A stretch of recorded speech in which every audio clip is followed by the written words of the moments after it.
La Universidad Católica Andrés Bello en Venezuela les da la bienvenida a Casa Abierta Ausjal.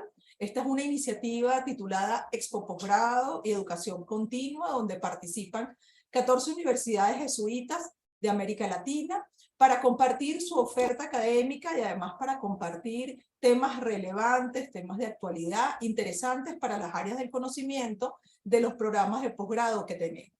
En esta ocasión nos acompaña Ronald Balsa, que es el decano de la Facultad de Ciencias Económicas y Sociales de nuestra universidad, quien nos va a compartir la ponencia El reto de la economía en Venezuela, y a quien agradecemos muchísimo que esté con nosotros y nos acompañe en este espacio. Ronald, el espacio es tuyo. Gracias, muchísimas gracias por la invitación. Quisiera empezar inmediatamente con los temas que vamos a tratar. Vamos a ver en primer lugar cuáles son los requerimientos de información para poder hablar de los retos de la economía en nuestro país y cuáles son las dificultades justamente para conseguir esa información. Luego, tocar un tema que nos obliga a ver en perspectiva lo que ha ocurrido durante los últimos años en nuestro país, que es la relación que hay entre la inflación, el gasto público y este sistema multimoneda que ha ido surgiendo en nuestro país, que algunos han presentado como una dolarización transaccional espontánea. Yo tengo algunas diferencias con la interpretación de esa dolarización y el papel que ha jugado en frenar la hiperinflación de los últimos años. Hay quienes dicen que la dolarización detuvo la hiperinflación. Yo pienso que no fue eso. Quisiera también hacer mención al papel del sector privado en Venezuela, tomando como referencia 3 leyes recientes. Recordemos que el discurso de Hugo Chávez a partir del año 2004 estaba asociado al socialismo de un modo poco claro, pero a partir del 2007, con la propuesta de reforma constitucional, sí se hizo evidente su relación con el sistema comunal y con formas de propiedad que no necesariamente podían coexistir libremente con la privada. Además, había todo un conjunto de antecedentes sobre controles de precios y de cambio que no eran nuevos en Venezuela, pero que se habían extendido mucho más de lo que antes había sido habitual. Quisiera, dentro de toda esta conversación sobre los retos, hablar de las condiciones de vida. Para eso tomaré algunas referencias de la encuesta de condiciones de vida que lleva adelante la Universidad Católica Andrés Bello y que nos permitirá conversar un poco sobre ello. Y al final, pues, tendremos nuestra conclusión. Comencemos con los temas de información. En primer lugar, Venezuela es un país donde no se publican las cifras de las cuentas nacionales desde el primer trimestre del año 2019. Cada vez que se ha hecho una estimación sobre lo que va a ocurrir con el PIB en Venezuela, se hace tomando como referencia el comportamiento de los precios del petróleo, porque en estadísticas previas había una correlación directa entre el precio del petróleo y el Producto Interno. Eso tenía que ver con un patrón que se sostuvo durante mucho tiempo y fue exacerbado en los tiempos de Hugo Chávez. No solamente había un ingreso petrolero importante, sino una capacidad de endeudamiento externo importante, y por esa vía, pues, el gobierno hacía gastos que permitían no solamente aumentar los ingresos de los asociados al sector público y a las inversiones públicas, sino que distribuía dólares que facilitaban las importaciones y el consumo privado. Y así había como una relación entre el precio del petróleo y el Producto Interno Bruto que era directa. No tanto entre el producto petrolero y el Producto Interno Bruto. Y eso era así porque en nuestro país la capacidad de producción no aumentó ni siquiera durante los años de bonanza. La inversión en PDVSA no dio resultados en mayor capacidad de producción. Desde que el gobierno de publicar impidió al Banco Central, ordenó al Banco Central no publicar más las cifras del Producto Interno Bruto, las estimaciones se han seguido haciendo más o menos, incluso la CEPAL las hace de esa manera, tomando en cuenta el comportamiento del precio. Pero no sabemos si ese vínculo se mantiene, porque no sabemos cómo se hace el gasto del ingreso. Y tampoco sabemos si el gobierno conservó ahorros de los que, respecto a PDVSA tampoco sabemos, pensando que una fuente de ingreso para el país es la producción de petróleo, pues la venta de petróleo y la necesidad de tener asociaciones con productores de otras partes, sobre todo un país que no tiene ingresos suficientes, produce poco, los precios cayeron, pues la información petrolera sería muy importante.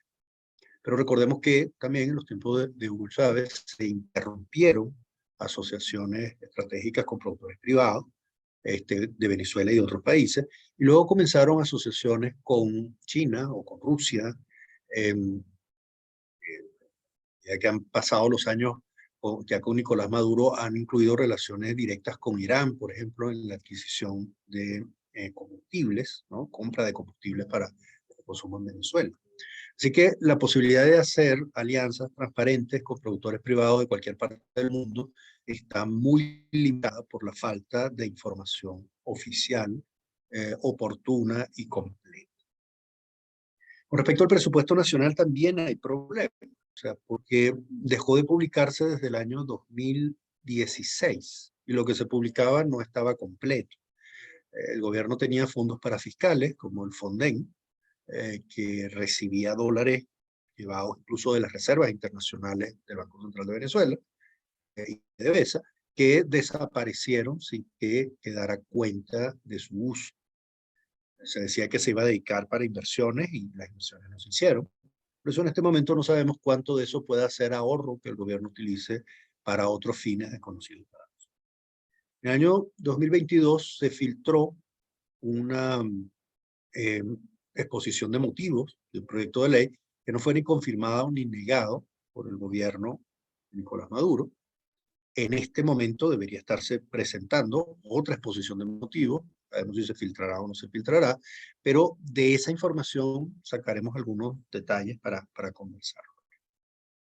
Eso es un problema, tener esta insuficiencia de información para hablar sobre lo que es posible hacer en economía en nuestro país, sobre los retos que tiene. En este momento, la Escuela de Economía de la Universidad Católica Andrés Bello, con el apoyo de la Fundación Konrad Adenauer, ha desarrollado durante el último año un proyecto llamado Propuestas para el presente y futuro de la economía en Venezuela, en el que parte de los comentarios que se hacen justamente tienen que ver con el requerimiento de tener información y con propuestas de hacer como hace la Universidad Católica con ENCOVI, que recopila información que debería ser publicada por el Instituto Nacional de Estadística en distintas áreas. Por ejemplo, en el área de salud hay encuestas de hospitales, en el momento se lleva adelante una encuesta de empresas en Guayana, junto con la Universidad Católica Andrés Bello, que no sustituyen las cuentas nacionales, las encuestas de hogares, pero que dan información que puede ser muy, muy útil y muy relevante para su programación. Hablemos entonces, sabiendo que estamos, porque parte de la información que tenemos es que no hay información oficial. En ese sentido, la economía venezolana es una economía subterránea en el sentido de los manuales de información que publica el Fondo Monetario Internacional o las Naciones Unidas, porque no se sabe nada sobre registros oficiales que hayan sido consolidados con una metodología comparable con la de otros países. Pero igual sabemos que Venezuela pasó por una hiperinflación muy fuerte y esa hiperinflación tuvo consecuencias y en el proceso pues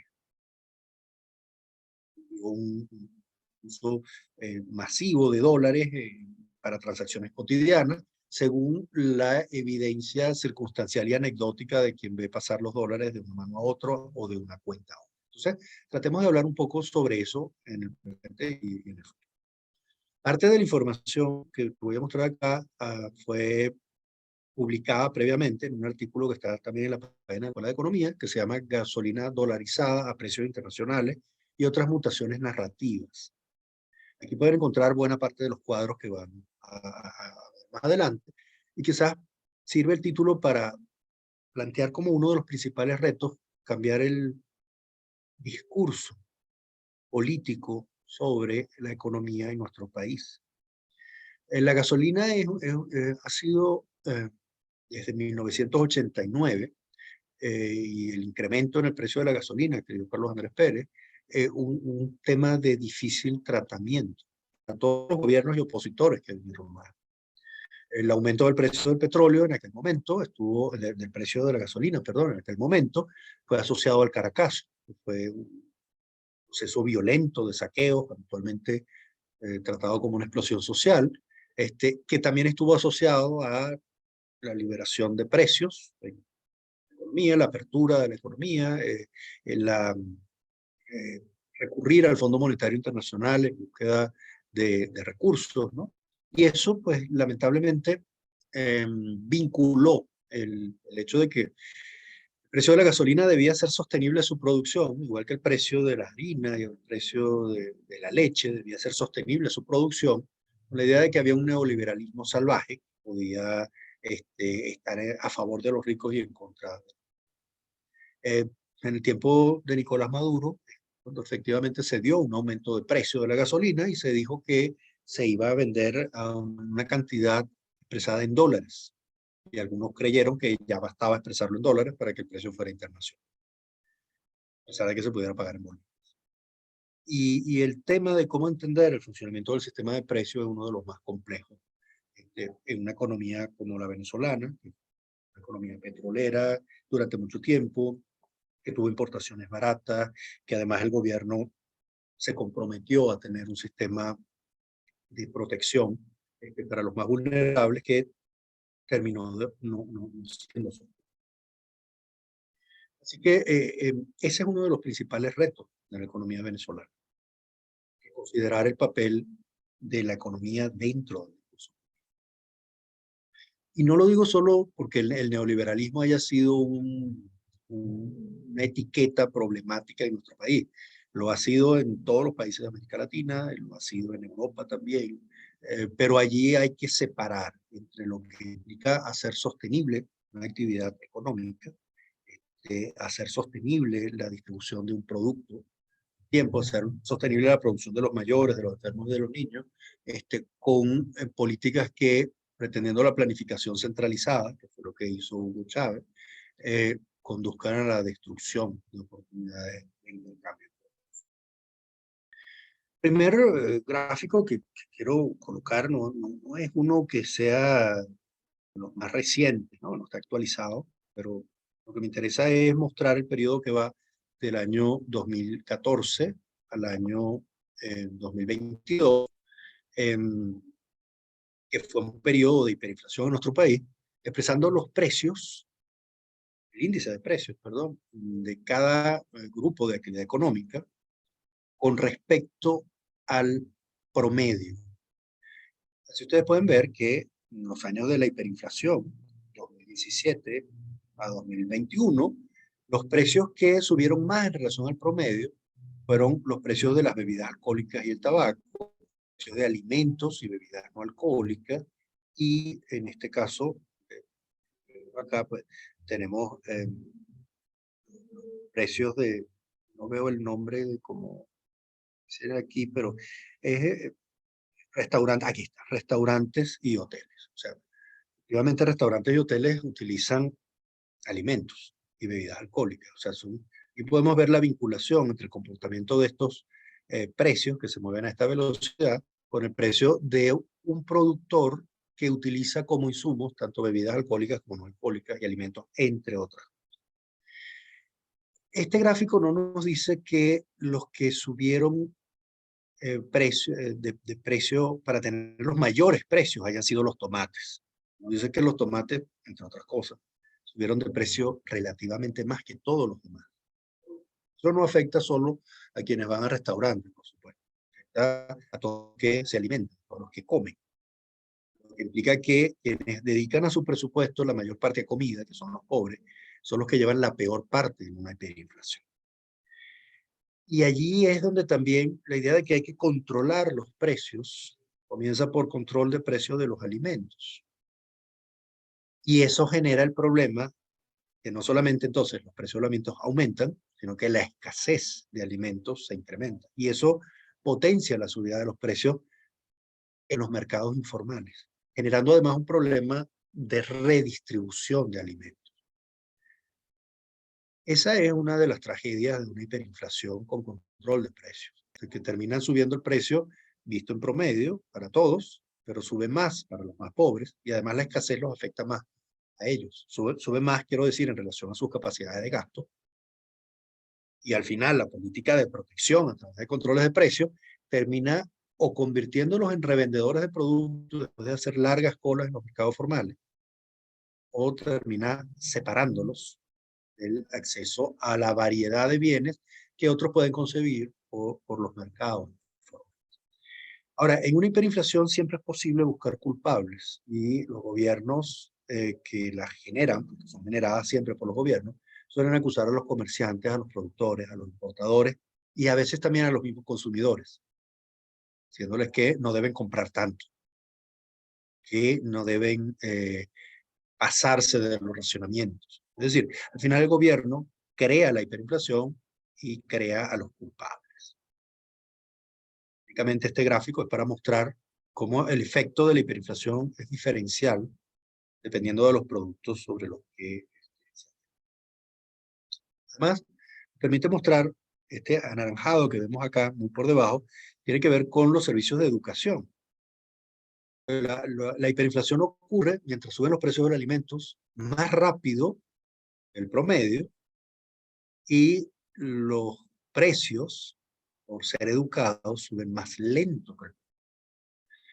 Lo que también nos muestra un problema redistributivo importante. O sea, los maestros y los profesores dependen de los precios que se cobran por la educación. Los pague el gobierno o los paguen los privados. Si los precios de los alimentos suben más rápido que los salarios de los maestros, pues los maestros pueden comer menos variado y pueden decidir dejar de ser maestros. Lo que genera, además del problema de escasez de alimentos, problema de escasez de maestros. Y durante ese periodo, pues, no solamente vemos, dice que no es que todo se vea en esta gráfica, si me permite hablar de eso, ¿no?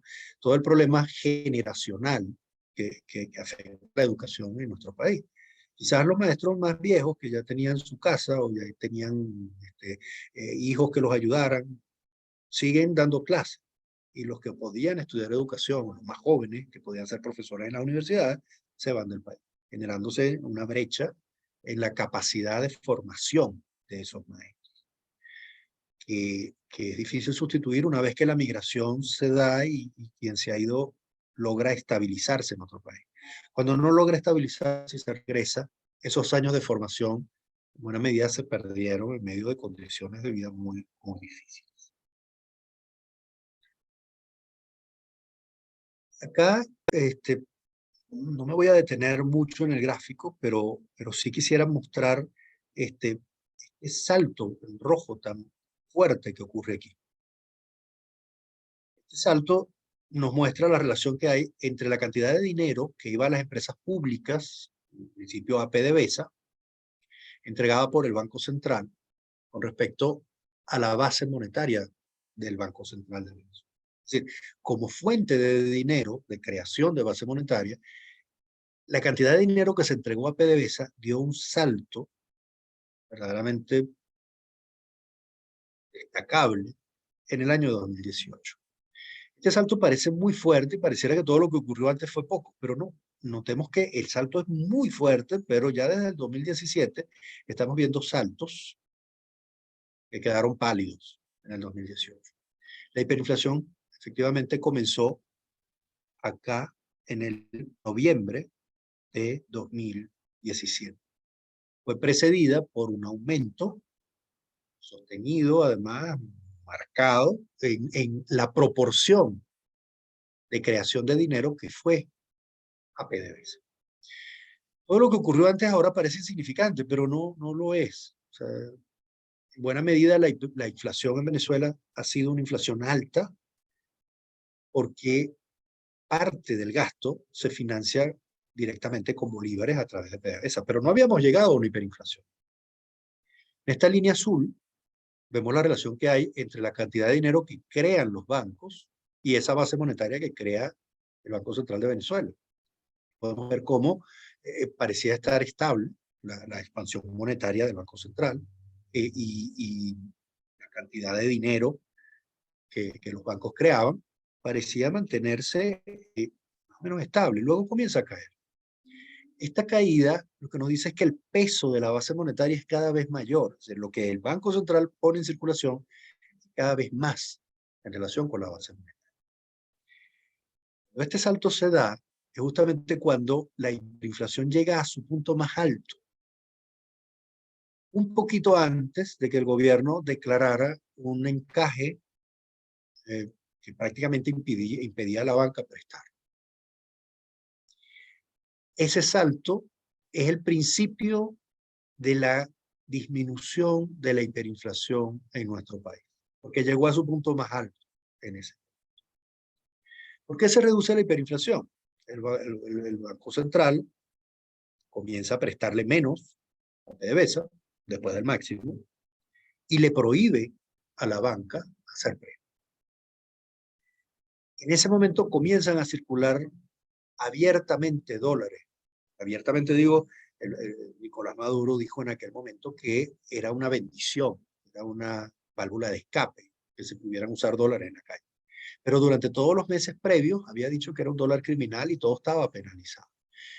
Lo decía porque los dólares ya se usaban, no abiertamente, no para transacciones cotidianas, pero se usaban en una economía en la que eso estaba legalmente prohibido.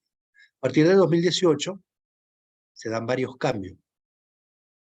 El Banco Central le presta lo máximo a PDVSA y luego empieza a prestar menos. Le prohíbe a los bancos privados prestar y se permite el uso abierto y transparente de dólares en la economía. Para comprar comida, para comprar hielo. Recordemos que poco después del 2018 vino el apagón y durante el apagón no había sistema bancario. Como no había billetes, no había cómo pagar en efectivo en bolívares y el pago en efectivo en dólares pues, fue uno de los recursos que se utilizó para hacer transacciones en este momento.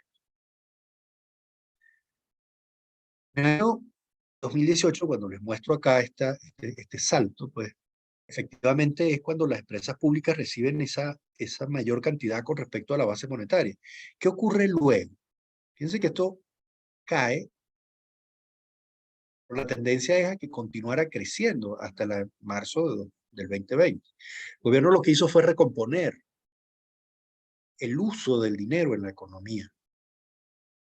El uso que el gobierno le exigía al Banco Central que le diera a PDVSA fue para cosas que desconocemos, porque nunca se nos dijo en qué se gastó. Los bancos pudieron prestar menos, las organizaciones que pedían prestado para pagar nómina, pues ya no lo podían hacer al sistema bancario. El gobierno recompuso el uso de los bolívares. En nuestro país a veces se dice que el bolívar no sirve para nada o está pulverizado o hay que eliminarlo y sustituirlo por el dólar. Pero la prueba de que sí sirve, justamente que el gobierno creó una hiperinflación, usó los bolívares para pagar y eso tuvo que ser aceptado por el resto de los venezolanos. Algunos pues, piensan que no pueden ahorrar en bolívares y efectivamente es el caso, pero para poder ahorrar hay que tener algo que ahorrar. A quien le pagaran en bolívares hubiera podido comprar dólares y ahorrarlos, si eran suficientes, pero no eran suficientes. Y a quien le pagaban en dólares muchas veces no los podía ahorrar, también los tenía que gastar de inmediato. Así que el tema del ahorro es central en la conversación. El bolívar sirvió para transacciones que además convenían al gobierno, porque hizo gastos que desconocemos durante el tiempo que lo quiso hacer. Otra manera de ver eso es acá, pues, nuevamente como referencia veamos, este salto sí, esta vez está expresado en términos anuales, es de lo que va a PDVSA con relación a la base monetaria. Es la misma gráfica de la que hemos hablado antes, pero planteada en otra periodicidad, para compararla con lo que muchas veces se dice que es el respaldo del dinero. Entonces se dice que el respaldo del bolívar son los dólares de las reservas internacionales o deberían serlo. Entonces acá estos activos externos que incluyen las reservas internacionales, pero no son exclusivamente las reservas internacionales. Con respecto a la base monetaria, pues solamente a partir de 2017 comenzaron a separarse prácticamente de este cero. Del 2017 no se podía hablar propiamente de un respaldo del dinero en términos de reservas internacionales. Porque además, si vemos acá, las reservas con respecto al total de activos habían venido cayendo desde el 2013, quedaron por debajo del 20% acá, que lo leemos en este eje, recuerden que no puede ser negativo, ¿no? Y a partir de aquí es que comienza nuevamente a subir. ¿Qué pasó durante este tiempo previo a la hiperinflación? El Banco Central respaldaba al Bolívar con el Bolívar. Digo en estos términos. Se creaban activos en contra de PDVSA, entregándole bolívares a PDVSA y se le quitaban los dólares a PDVSA. Así que el Bolívar terminaba respaldado con activos en bolívares que son incobrables en contra de una empresa.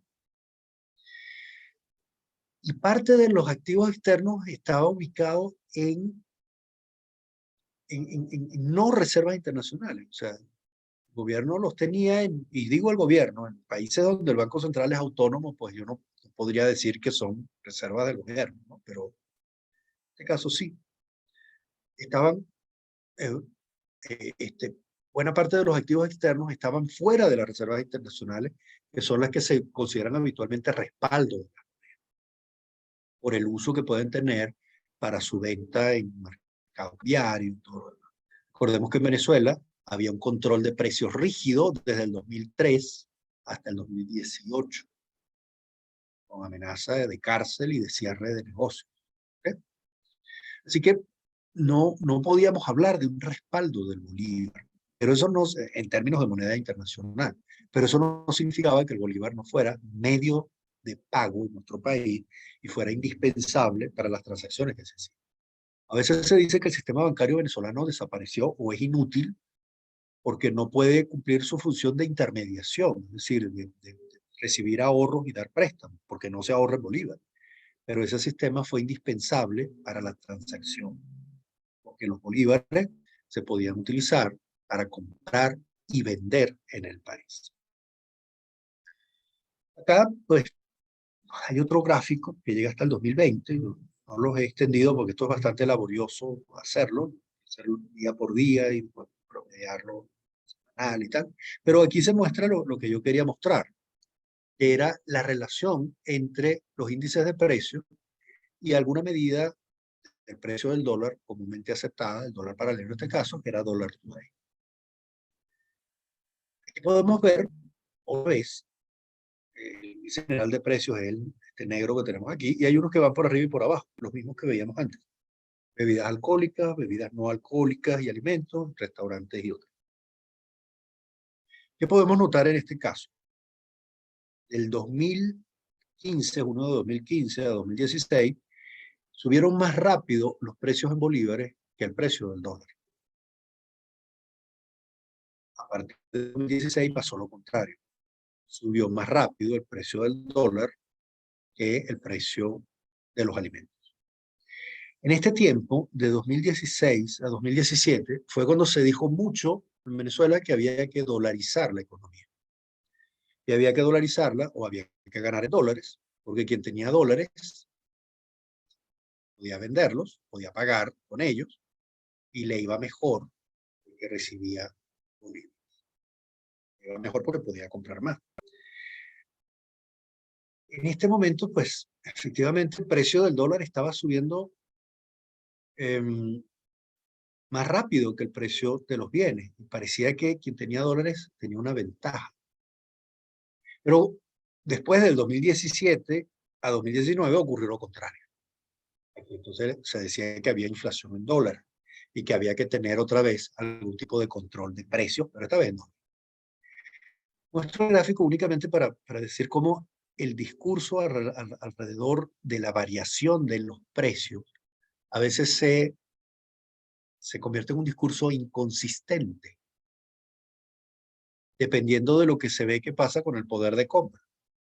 Si yo tengo dólares en este tiempo, pues pareciera que me va bien y los demás me ven, parece que me está yendo bien y los demás quieren que les vaya igual que a mí y los demás quieren todos dólares.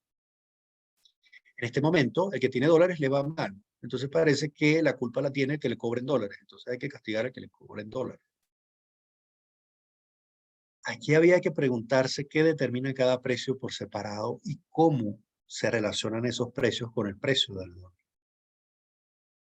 Yo tengo la idea de que en parte lo que pudo ocurrir en estos tiempos fue que también al empezar a utilizarse el dólar abiertamente, en las transacciones cotidianas, empezó a circular parte del ahorro que muchos tenían, que podía ser poco o ser mucho, pero que no estaba destinado al consumo interno. Y al reconocerse que se estaban usando los ahorros, también podía haber un empobrecimiento generalizado de la población, que aunque esos dólares circularan, no podían convertirse luego en ahorro.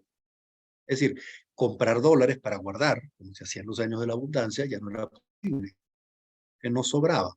Se recibiera bolívares o se tuvieran que usar dólares o se recibieran pagos en dólares, ya ahorrar en dólares no era posible. Si la demanda en dólares no aumenta, pues entonces el precio del dólar no debería aumentar tan rápido, el precio de los alimentos, por ejemplo. Así que podía haber más de una explicación para esto. Recurrir a la idea de que dolarizar era lo que iba a detener la hiperinflación era desconocer que la hiperinflación tenía causas fiscales y que incluso si estuviera dolarizada la economía y el gobierno no pudiera emitir bolívares, podía endeudarse en dólares si alguien le prestaba. Y después había que pagar. Para pagar había que cobrar impuestos en dólares. Es decir, el problema de la hiperinflación no es el problema de la moneda. El comportamiento de los precios no depende exclusivamente de en qué moneda se exprese. Y ese es un reto que yo pienso que hay que tener en cuenta. El reto del precio de la gasolina, el reto de la protección que te ofrece tener dólares, como si un dólar fuera una pata de conejo. Y se dijera que hay que tener dólares independientemente de cómo se producen, cómo circulan los bienes que se pueden vender dentro y fuera del país. Porque ese es otro detalle. Buena parte de los dólares que circulan en el país no son resultado de nuevas exportaciones. Pueden ser resultado del uso de ahorros de exportaciones previas. Y esas exportaciones podían tener que ver con el petróleo más que con otros productos, lo que genera un problema, porque ese único producto deja de exportarse y la capacidad de exportación está muy limitada en los demás. ¿Por qué digo tanto lo del ahorro y desahorro? Podemos ver en la posición internacional de inversión internacional que publicaba el Banco Central y que está disponible solo hasta 2018, primer trimestre de 2019.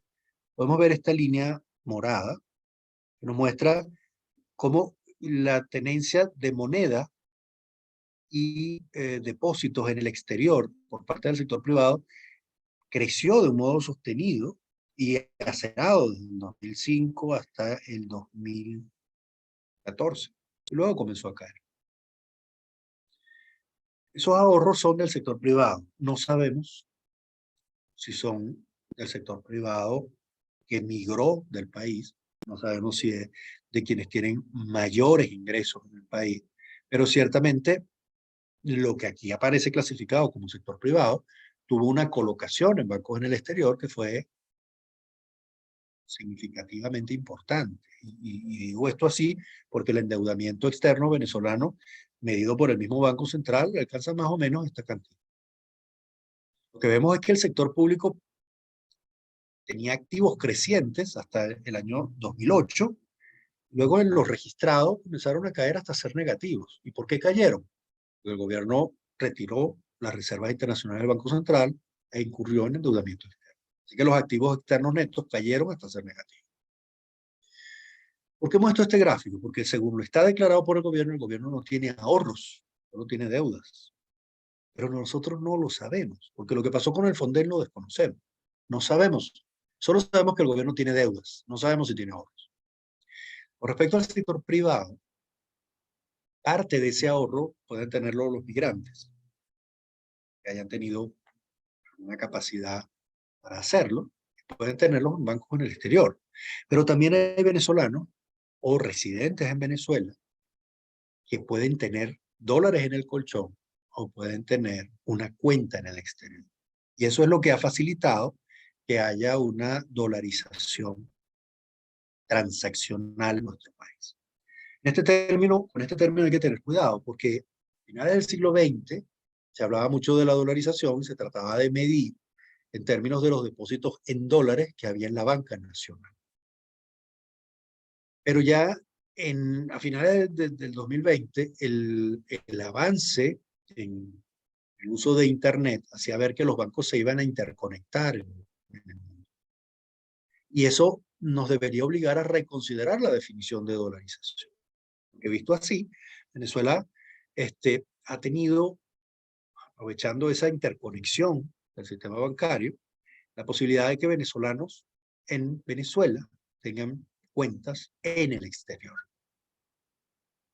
Y dependiendo de cómo uno lo vea, uno pudiera decir, bueno, entonces el sistema bancario no es solo el nacional. Para un venezolano, el sistema bancario es aquel al que pueda llegar en cualquier parte del mundo. Y esos dólares que estaban depositados en el exterior se podían utilizar para comprar casas o comprar carros, si el nivel de ingreso era suficiente, y ahora se utilizan para comprar comida en una farmacia. Uno podría decir, bueno, cambió el nivel de gasto, pero el medio de pago ahora, pues, además es mucho más fácil gracias a Internet. Así que yo diría que no tenemos una dolarización espontánea, desordenada, inesperada, transaccional, sino que tenemos una facilidad para utilizar medios de pago que ya previamente se usaban en Venezuela, porque había ahorros que ya se tenían en moneda extranjera en la banca internacional. Esta caída que está acá, bueno, el Banco Central no la explica. Bueno, podría pensar que es normal que si lo que impulsaba el crecimiento fuera el aumento de los precios del petróleo, pues ya la posibilidad de redistribuir dólares del modo que fuera era menor. Y además parte de esos ahorros se usa. El desahorro para mí es una clave en lo que ocurre en nuestra economía en estos tiempos. Hay quienes dicen que en Venezuela hay Venezuela se arregló, es la frase que se usa frecuentemente, porque se observan actividades en centros comerciales o en turismo, o pareciera que hay una reactivación, pero yo diría que en parte, sin tener las cuentas nacionales, esa evidencia anecdótica nos ayuda de poco para saber lo que está ocurriendo. Pero yo sí diría que en parte lo que vemos es uso de ahorros porque no hubo préstamos nuevos, no hubo aumento de exportaciones petroleras. No sabemos efectivamente de dónde vinieron esos ahorros y hacia dónde van, pero esa circulación de ahorros tiene que ver con el funcionamiento del sistema, en términos de las transacciones que efectivamente se puede hacer. Queda poco tiempo y no me voy a detener demasiado en algunos gráficos que voy a pasar más adelante, pero sí quisiera mostrarles que si relacionamos lo que el Banco Central entregaba a las empresas públicas no financieras con lo que en aquel documento que les comentaba al principio aparecía como una filtración del presupuesto nacional, podemos ver que, bueno, hay una relación entre lo que el gobierno declaraba como sus gastos y los activos que el Banco Central tenía contra empresas públicas. O sea, lo que el Banco Central, lo que el gobierno decía que había gastado en el 2018 era casi el 3% de lo que había recibido PDVSA por emisión monetaria. Y el gobierno decía que había pagado esto en 2018 con impuestos. Así que nada de lo que el gobierno gastó en 2018, según ese documento filtrado, no confirmado, habría sido financiado con emisión monetaria. No sabemos en qué gastó el resto, porque las remuneraciones del sector público, que dice que tiene casi 6 millones de empleados, casi de ellos, casi 4 millones en el sector militar, pues nunca llegó a ser, en el caso de los gastos que el gobierno declaraba, más del 14% de los gastos totales. Fíjense que cuando más dice el gobierno que gastó, en relación a los activos que recibió PDVSA en ese mismo momento, fue en el año 2019 y no fue más del 12%. Es decir, el 12% de todo lo que gastó PDVSA, no sabemos en qué fue lo que el gobierno gastó, financiado o pagado con impuestos y préstamos que el gobierno ya recibió. Eso nos muestra cómo la hiperinflación fue algo creado por el gobierno a través de PDVSA para beneficio de gastos que el gobierno hizo y que desconocemos. Igual ustedes pueden tener acceso a la presentación y revisarla luego, pero quisiera pasar algunas de estas gráficas. Aquí me detengo únicamente para insistir, esto es tomado del documento filtrado y no coincide con los datos del mismo documento. Pero igual es muy llamativo, porque aquí vemos que las remuneraciones en relación al total del presupuesto no fueron más en ningún momento que el 20%, 25%. O sea, la mayor parte de los gastos se dio en esto, gastos de capital e inversión financiera, pagos de deuda y otras actividades. Haber detenido esa hiperinflación es algo que ha tenido que ver más con la conducta del Banco Central de Venezuela y su relación con PDVSA que con la dolarización. Para mí eso es quizá uno de los puntos clave. Sobre el sector privado, consideremos 3 leyes. La de zonas económicas especiales del año 2022, la de fomento y desarrollo de nuevos emprendimientos del 2021 y la ley antibloqueo del 2020. Todas ellas son leyes que dicen que va a haber como reconocimiento de las actividades del sector privado y exenciones fiscales para favorecer sus actividades. Eso es el bloqueo. Cito aquí su exposición de motivos. Dice que nuestro país atraviesa los momentos más críticos por las terribles consecuencias de las sanciones económicas que de manera ilegal y brutal nos impone el gobierno de los Estados Unidos. No hay un solo problema económico social que no esté determinado fundamentalmente por los impactos. O sea, si no fuera por el bloqueo seríamos felices. Pero aquí abajo dice, el agotamiento del modelo rentista instalado en el país desde el comienzo del siglo XX ha agudizado aún más la situación económica. O sea, el problema aquí tal como está planteado es el bloqueo y además, bueno, el tipo de modelo del siglo XX.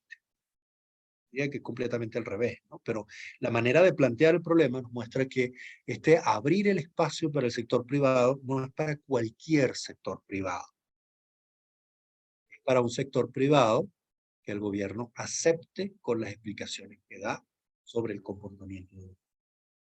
Y aquí la aproximación a zonas económicas especiales genera un problema geográfico en nuestro país.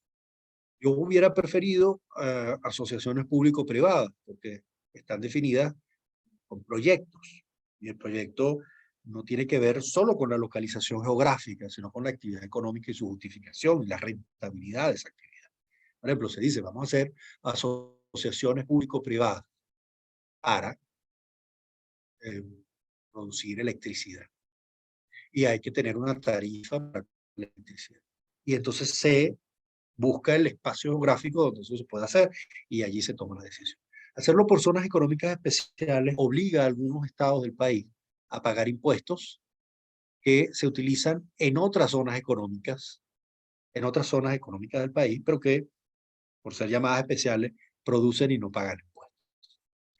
El papel del sector privado en esta nueva economía, que está prefigurada acá, pues, es un tema que, sobre todo porque, al pensar en las condiciones de vida, lo que ocurre en las escuelas de nuestro país en este momento, no solo por el tema de la pandemia, sino por los antecedentes, nos preocupa con respecto a la formación vital humana en el futuro, nuevos maestros y de nuevos. En el caso de la categoría ocupacional, pues la que pesa más en este momento es la de trabajador por cuenta propia, y eso podría ser pues algo muy interesante en términos de emprendimiento. Pero lamentablemente, si la capacidad para producir en medio de un ambiente cada vez más tecnológico, que no acompaña son emprendimientos destinados al fracaso. Vamos a concluir indicando, pues, cuál es la situación en este momento, tal como yo la veo, y los retos que implica para el futuro. Son solamente estos 5 puntos. En primer lugar, yo creo que hay una recomposición del sector privado. No es el mismo sector privado de principios de la década del año 2010, que estaba en conflicto con Hugo Chávez marcadamente, porque muchas de estas empresas se fueron del país, o cerraron, o no invirtieron para crecer. Permanecen, pero son pequeñas. Aparecen nuevos, diferentes, que son tolerados por el gobierno, pero ocurre en un ambiente eh, que no es igualmente favorable para cualquier inversionista que quiera participar. Lo segundo es que hay una recomposición de las alianzas internacionales. Antes había un vínculo petrolero muy cercano con Estados Unidos, porque, bueno, Citgo estaba allá, era un mercado para la gasolina, para el petróleo y para otros productos. Y había alianzas con países de América Latina, con Colombia, que hubo interrumpida por Hugo Chávez durante varios años, luego con Nicolás Maduro también, con otros países de América Latina, dependiendo de quiénes estuvieran en el gobierno. Pues en el caso de Brasil, hubo un tiempo de cercanía con Lula, luego de distanciamiento con Bolsonaro, por ejemplo. Pero las alianzas internacionales ahora, después que Hugo Chávez se acercó tanto a China, o China a Hugo Chávez, y Rusia también, implican una recomposición compleja en estos tiempos de guerra. El sistema multimoneda también es otro punto relevante, porque ya circulan varias monedas en nuestro país. Yo supongo que con la multiplicidad de medios de pago, pues ya no es tan importante que se diga que hay que dolarizar la economía. Creo que ese tema ya, lo que hay que pensar es cómo el sistema bancario puede ofrecer nuevos productos e integrarse con el resto del mundo. Las desigualdades territoriales se acentúan en situaciones como esta.